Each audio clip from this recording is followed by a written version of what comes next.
Hoje nós conheceremos as ferramentas para validação de formulário em HTML5. A validação de formulário é uma coisa bem importante para garantir que os dados enviados no formulário lá para o teu servidor, eles atendem pelo menos a um determinado formato que você tem especificado e esse formato esteja correto. Então, para fazer esse tipo de coisa, tem diferentes ferramentas, diferentes formas de validação. A mais básica que a gente vai ver inicialmente agora é a validação no lado cliente usando HTML5. Além disso, tem alguns recursos de validação que a gente vai ver em seguida que utiliza JavaScript, também no lado cliente, e depois disso a validação no lado do servidor.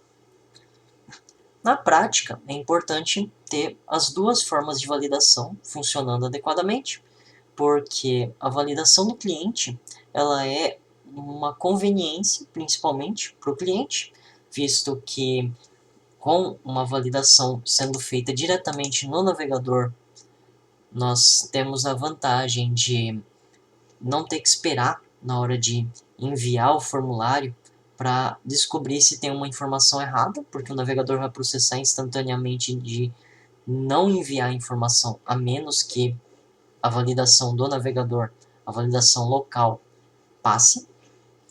Mas essa validação do cliente, ela não pode ser usada como uma ferramenta de segurança, porque, na verdade, nada impede o cliente de enviar informação que não passa na validação, enviar informação intencionalmente errada lá para o teu servidor. Ele pode, como usuário da tua página, alterar o código-fonte dela antes de enviar a parte do JavaScript de forma a impedir a validação de acontecer no lado do cliente, ou de forma não intencional, o teu cliente pode estar utilizando um navegador mais antigo que não dá suporte às ferramentas de validação do HTML5 e do JavaScript modernos, de forma que a informação pode chegar errada, mesmo que a gente implemente a validação no cliente, que é o que a gente vai fazer agora. Por isso que, na prática, nós teremos que ter as duas formas de validação acontecendo. Porque com a validação do cliente fica mais rápido para o cliente e também, importante isso, fica mais leve para o servidor, que na grande maioria das situações só vai receber informação já correta para fazer a sua própria validação de garantia, em vez de receber informação parcial o tempo todo, porque o cliente envia informação errada se ele não tiver validação local funcionando. Então, vamos começar a construir essa nossa validação em cima desse formulário aqui, ó. É um formulário de cadastro, eu tenho um usuário, um e-mail, uma senha, confirmação de senha, nome, CPF, data de nascimento, que são campos obrigatórios com asterisco, e também temos alguns campos opcionais aqui, que vai ser o telefone, o gênero e a cor.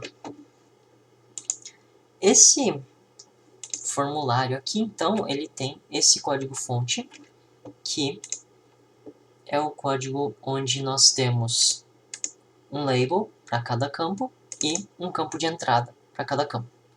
Note que os campos são campos de texto, com exceção de alguns campos especiais aqui, ó. O campo de e-mail, ele é um campo tipo e-mail. O campo tipo e-mail tem a vantagem de ser um campo que já faz validação própria, no sentido de que se tu digitar algo que não é um e-mail num campo de e-mail, na hora que tu tentar enviar o formulário, ele não vai enviar dizendo que eu preciso digitar um endereço de e-mail. E o campo de senha serve para não mostrar a senha enquanto ela está sendo digitada. Agora, o primeiro passo é os campos obrigatórios. Nós temos alguns campos aqui que são obrigatórios e nós precisamos fazer com que o navegador não deixe a informação ser enviada, a menos que os campos obrigatórios estejam, pelo menos, preenchidos. Para isso, a gente adiciona a propriedade required em cada tag de campo obrigatório de entrada. Então, aqui vai ter um required, no telefone não, no e-mail vai ter, na senha e na confirmação de senha. O nome também é obrigatório, o CPF também é obrigatório, a data de nascimento também é obrigatória. E por fim, os termos de licença também são obrigatórios. Agora, salva aqui, recarrega a página e quando eu tentar enviar o formulário vazio, ele não deixa porque eu sou obrigado a preencher este campo. Note que essa validação ela não confere nada, ela simplesmente verifica se o campo obrigatório foi preenchido, mas o nome de usuário, por enquanto, pode ser qualquer coisa. Na prática, nós vamos ter que tornar essa validação aqui mais sólida, de forma a garantir que o nome de usuário siga um padrão específico. Então, próximo passo vai ser nós estabelecermos limites e depois estabelecermos propriamente os padrões específicos, como eu comentei, tanto para o usuário quanto para senha. Para o e-mail a gente não vai precisar, porque o próprio campo do tipo e-mail já garante que o nosso endereço seja um endereço de e-mail possível. Então vai ter que ter arroba, vai ter que ter ponto. Agora vamos para o nosso limite mínimo e máximo. No nosso campo de CPF, o campo de CPF ele vai ter que ter necessariamente 14 caracteres, que são os caracteres do CPF mais os caracteres adicionais, o traço e os pontos. Isso dá um total de 14. Para isso nós vamos colocar uma largura mínima e uma largura máxima, comprimento aliás. E aí vai ser 14 dígitos no mínimo, caracteres, e 14 caracteres no máximo. Lembrando que isso inclui os traços e o ponto.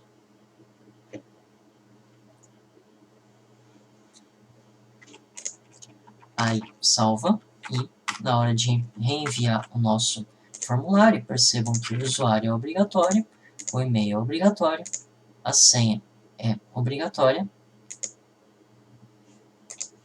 o nome e agora o CPF está preenchido, mas enquanto eu não digitar o valor correto de caracteres, ele não vai deixar eu enviar.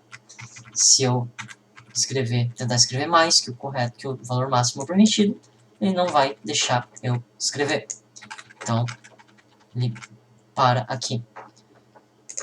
E agora nós podemos digitar a data de nascimento, que é obrigatório. Reparem que esse CPF, obviamente, não é um CPF válido. Só que, como primeiro passo, nós estabelecemos um limite e o CPF, então, vai ter que ter uma validação um pouco mais restritiva, que nós vamos ter que fazer de forma mais específica lá no JavaScript. Isso vem depois.